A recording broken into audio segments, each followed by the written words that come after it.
There's no feeling more intense than starting over. If you deleted your homework the day before it was due, as I have, or if you left your wallet at home and you have to go back after spending an hour in the commute.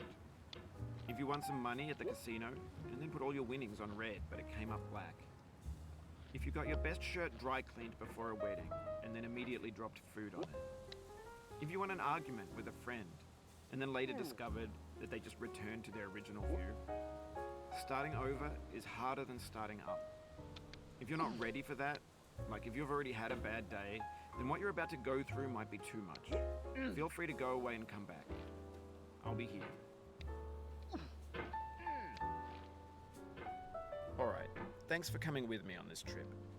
I'll understand if you have to take a break at any point. Just find a safe place to stop and quit the game.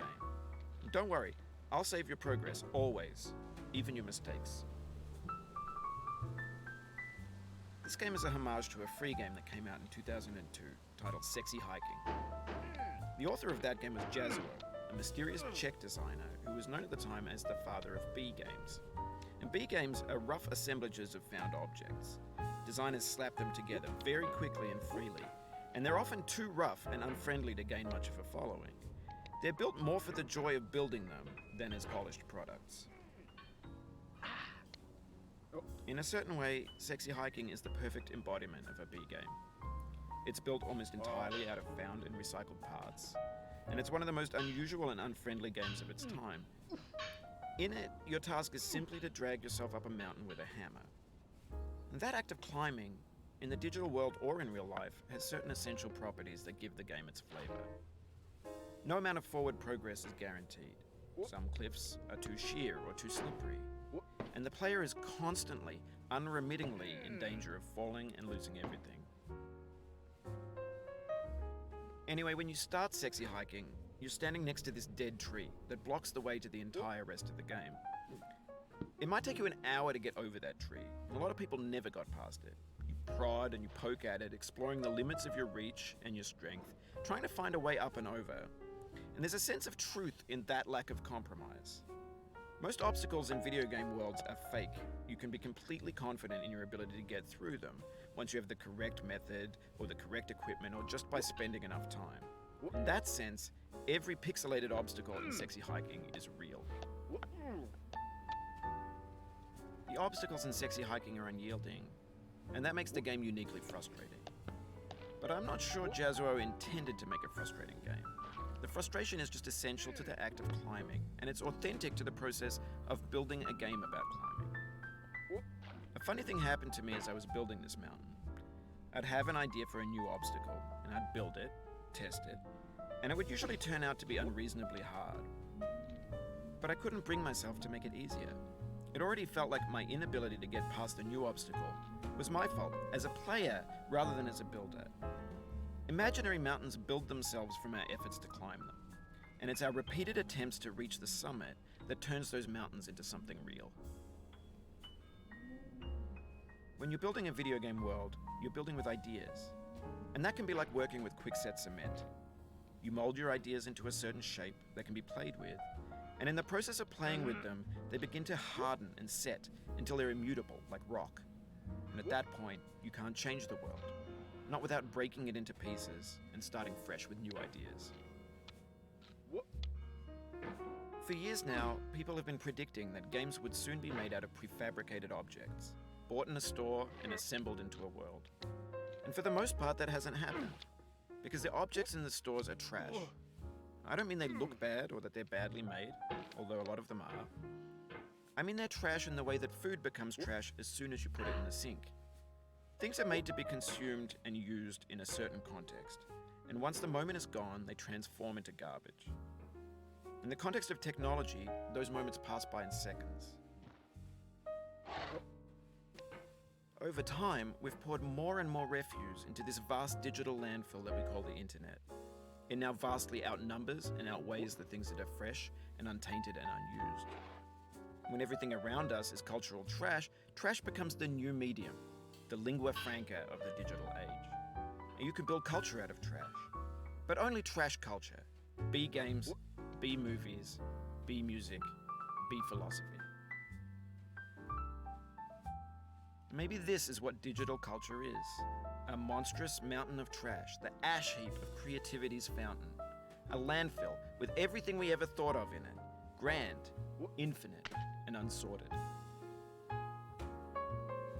There's 3D models of breakfast, Gen X's fanfic novels, Scan magazines, green screen Shia LaBeouf, banned snuff scenes on LiveLeak. Facebook's got lifelike bots with unbranded adverts and candid shots of Kanye and Taylor Swift mashups, car crash epic failed GIFs, Russian dashcam vids, discussions of McRibs, discarded, forgotten, unrecycled, muddled, rotten, untitled. Everything's fresh for about 6 seconds, until some newer thing beckons, and we hit refresh. And there's years of persevering, disappearing into the pile, out of style, out of sight. In this context, it's tempting to make friendly content that's gentle, that lets you churn through it but not earn it. Why make something demanding if it just gets piled up in the landfill, filed in with the bland things? When games were new, they wanted a lot from you. Daunting you, taunting you, resetting and delaying you. Players played stoically. Now everyone's turned off by that. They want to burn through it quickly. A quick fix for the fickle, some tricks for the clicks of the feckless. But that's not you, you're an acrobat. You could swallow a baseball bat. Now I know, most likely you're watching this on YouTube or Twitch, while some dude with 10 million views does it for you. Like a baby bird being fed chewed up food. That's culture too. But on the off chance that you're playing this, what I'm saying is, trash is disposable, but maybe it doesn't have to be approachable. What's the feeling like? Are you stressed? I guess you don't hate it if you got this far. Feeling frustrated? It's underrated. An orange is sweet, juicy fruit locked inside a bitter peel. That's not how I feel about a challenge. I only want the bitterness. It's coffee. It's grapefruit. It's licorice. It feels like we're closer now. Composer and climber, designer and user. You could have refused, but you didn't. There was something in you that was hidden, that chose to continue. It means a lot to me that you've come this far, endured this much. Every wisecrack, every insensitivity, every setback you've forgiven me is a kingly gift that you've given me. We have the same taste, you and I. It's not ambition, it's ambition's opposite. An obdurate mission to taste defeat. You'll feel bad if you win, so I put this snake in for you. Have you thought about who you are in this? Are you the man in the pot, Diogenes? Are you his hand? Are you the top of his hammer? I think not. Where your hand moves, the hammer may not follow, nor the man, nor the man's hand. In this you're his will, his intent, the embodied resolve in his uphill ascent. Now, you've conquered the ice cliff, the platforms, the church, and the rectory, the living room and the factory, the playground, the construction site, the granite rocks, and the lakeside. You've learned to hike. There's no way left to go but up, and in a moment I'll shut up. But let me say, I'm glad you came.